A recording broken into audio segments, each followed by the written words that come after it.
I-tank build mo yan man. Ganyang ginagawa ng pinsan ko eh. Ice Queen Wand at anti-heal puro tank build na. Ay, dito na. Mabilis ako kausap pre. Kaya dito sa video na to nakatank Valir tayo. Hindi ko na ipapakita yung pickings pre. Trinash talk tayo. Pero ang ganda ng simula namin dito napatayin natin yung Isha. Gagi man, parang pwede nga to. Kasi yung Valir unang-una may stun siya. Pangalawa naman, malakas siya sa teamfight. At pangatlo pre, malakas siya mampoke ng mga hero. Lalong-lalo na sa mga setter kasi yung ulti nito may purify. Tapos maganda pa dito pre, may kasama tayong gourd na poke type din. Kaya mapipikon yung mga kalaban dito, panoorin yung buong video. Pero may bitaw din tayo dito man Unang gamit pa lang natin to ng Rome Valir. Tapos high ranker pa yung kalaban at kakampi namin dito kasi kumikinang ina yung mga borders nila eh. Pero tignan nyo man, nasusustain natin ang pagiging tank na nababaliw yung mga kalaban. Sa pagkakataon na to, nanalo tayo sa clash, nakapambuisit tayo at syempre makukuha natin yung turtle dito na walang kahirap-hirap. Gagi man, pwede nga, pwede. Pero ang ganda ng emblem natin dito Pansinin nyo mamaya pag nag-normal hit tayo. Ang ganda din May combo din kami dito ng gourd. Kaya pala sinasabi nila na malakas talaga ang Keki strat. O tignan nyo to obsidia, parang abnormal. Ayun, patay ang gago. Buti pa tayo, nabuhay pa. Ari! Saan galing yun? Pansin ko lang na magandang tong Valir, lalo na't matitigas yung mga kalaban katulad yan Fredrin tsaka Tigreal. Tignan nyo yung ginagawa nila man. Hindi sila makagangster ng mga kakampi ko. Bawat tagal nila sa clash, nai-stun sila. Diba perfect namin nakuha yung turtle? Tamang poke lang tayo. Napipikon ka na ba, Fredrin? Pasensya ka na boss, napag-utusan lang. Gagi man, palo yung Ruby dito. Tamang distansya de amigo lang tayo dito dahil papasok yung Tigreal dito. Pagkatapos tumulak, babak eh. Tignan nyo man yung lakad ng Tigreal pre. Parang naglalakad sa buwan man.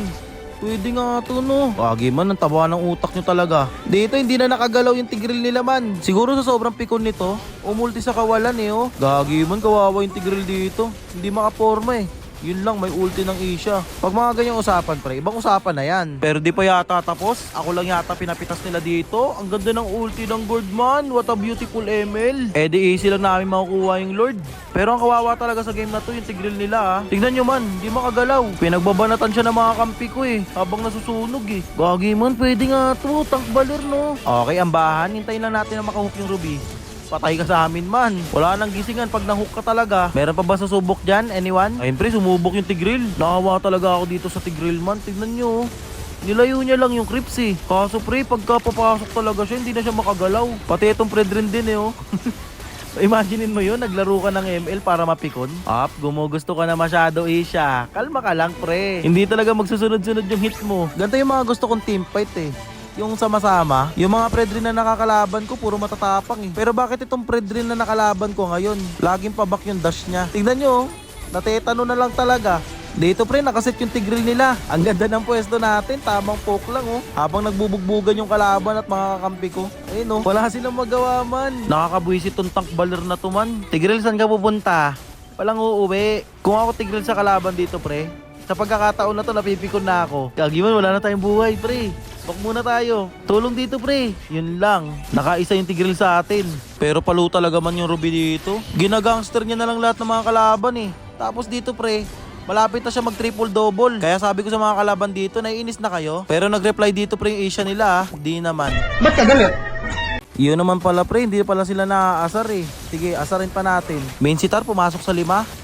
Patay ang gago. Kagi man, wag nyo gagamitin to kung ayaw nyo mapikon sa inyong mga kalaban. Wala silang magawa dito Pati yung tak nila naglalambot Pero syempre pag nagbalir ka pre, dapat marunong ka pa rin dumistansya. Tignan nyo yung gagawin dito ng Fredrin. Nanggagangster, nung inapuyan na natin siya, pabak na yung dash niya Kaya ba natin tapusin mga boss? Ay, tapos sa amin to man, madaming creeps Kalas-kalas lang tayo konti. Baka mamaya setan tayo ng Tigreal dito Ayan pre, pumasok na Hayabusa. Yun lang, nadali tayo. Pero tapos na ang laro. Alright, panalo na naman tayo sa bakbakan ng mga halimaw Pwede nga pre. Ayun naka-ice cream wand tayo. Tapos nakatank na lahat ng build natin. Di ba? Pwede nga pre. Kaya mag-suggest lang kayo dyan sa comment section. Gagawin natin next game. Let's go.